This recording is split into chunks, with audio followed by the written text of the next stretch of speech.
Content boxes are one of the most important elements inside Thrive Architect. You see, I pretty much put everything that I'm thinking about inserting in my page inside a content box. And there's a good reason for this. I want you to think about content boxes as sandwiches. One does not simply eat a pastrami sandwich without bread, because that wouldn't be a sandwich, right? I mean, in order for a sandwich to be considered a sandwich, you need bread.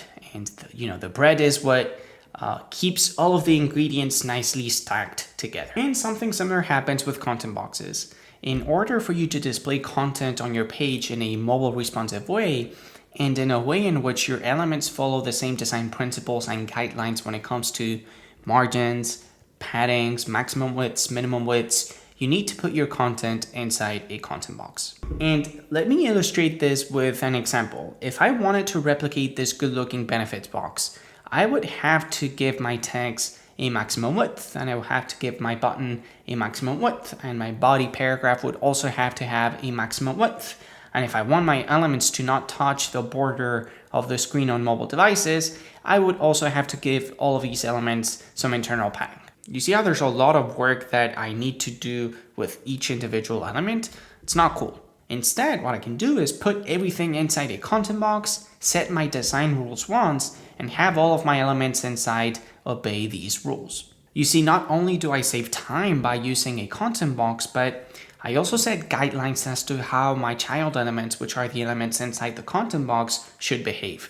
This isn't just convenient. I mean, it's also good web design practice. In fact, most big websites out there do this, and to prove it, I'll show you a very popular example. Take a look at this two-column layout that Apple is using on their homepage. At first sight, you may be thinking, okay, well, inside the left-hand column, they have a text element on top of another text element, on top of two call to actions, on top of an image.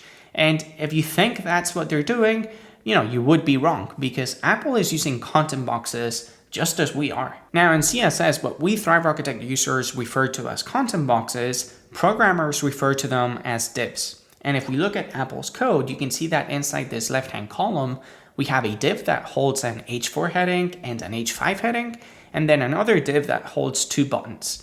Because yes, sometimes you have to have nested content boxes, which are content boxes inside content boxes to create more guidelines for child elements. Okay, now that we've talked about content boxes, I want to talk about one more Thrive Architect widget that I feel doesn't get the recognition that it deserves. And I don't know why, because it's a pretty cool one. And I'm referring to the styled box widget. You see, styled boxes are just another form of content boxes. The only difference between them is that they have already been professionally designed and customized by our team of designers here at Thrive Themes. They work, behave, and function just like regular content boxes, but they already come with placeholder content inside of them that will make your sites look stunning out of the box. And I have some good news for you. We just rolled out a new set of styled boxes to all Thrive Architect users.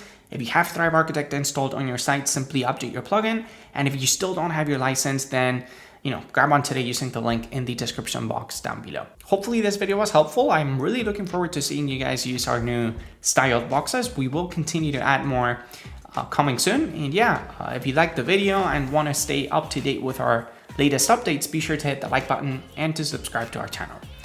It's been a real pleasure. Truly appreciate your time, and I will see you soon. Bye.